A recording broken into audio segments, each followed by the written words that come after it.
Speaking of taking risks, talk a little bit about the Grizzly Adams beard thing that you had going there for a while. That thing was pretty sweet.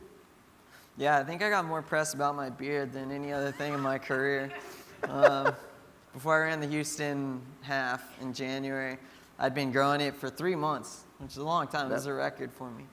And there's a big old picture of my mug on the front page of the sports right before the race. It was pretty funny. But yeah, I had a good one going there for a while. I don't know if I'm going to be able to beat that because for me, I'm seasonal, you know? Like when as soon as it turns hot, I'm like shave, you know? But when it's cold up in Mammoth, actually, you know what? I was in Flagstaff this winter, and it wasn't a good thing having a beard. That thing would, because it gets cold in Flagstaff. So if it's under like 10 degrees, this thing just freezes, and I just come back and I look like Father Christmas or something. Like it's just totally frozen. It's actually more cold than just having a shave. Now, when we had you on the radio show, my co-host Paul Huddle said, "Dude, you got to go and get your driver's license photo taken with that beard." Did you? I got it. I got a Arizona driver's license, which doesn't expire till 2047, and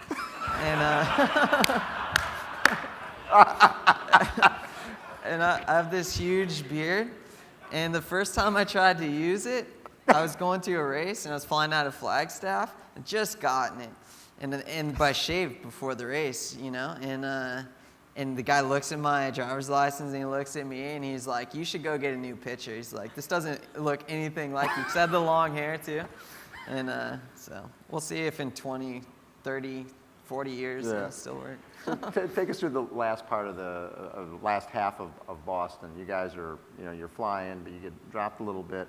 When did you catch back up? And I remember you telling me years ago in London when you had got dropped, and then when you caught back up, you relaxed.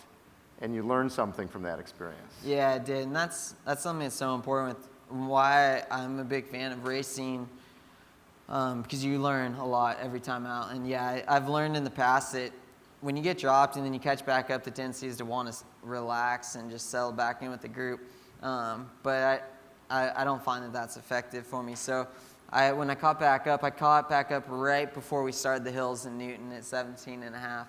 And that was kind of redeeming for me because I'd been dropped. I'd never made it to that point with the leaders. And so for me to make that turn with the leaders and be leading the race was hugely exciting for me. So I just went to the front and pushed as hard as I could. And, we were slowly getting rid of guys because it's crazy. I mean, we're coming through world record pace, and I don't know how many of us were there. But, yeah, there's like me and 30 African guys, it was crazy. So we were slowly starting to get the pack whittled down a little bit.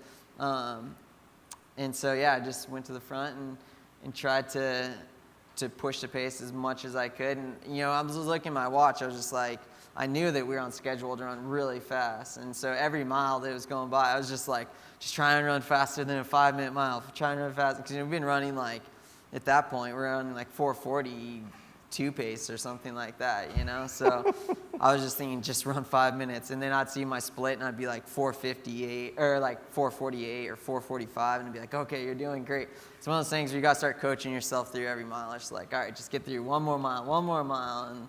And pretty soon it all starts adding up. When you get towards that last mile or so, you can sort of cruise in and be the 205s. But you also know that last year you did the airplane coming down the finish chute, and Sarah wasn't very happy with you.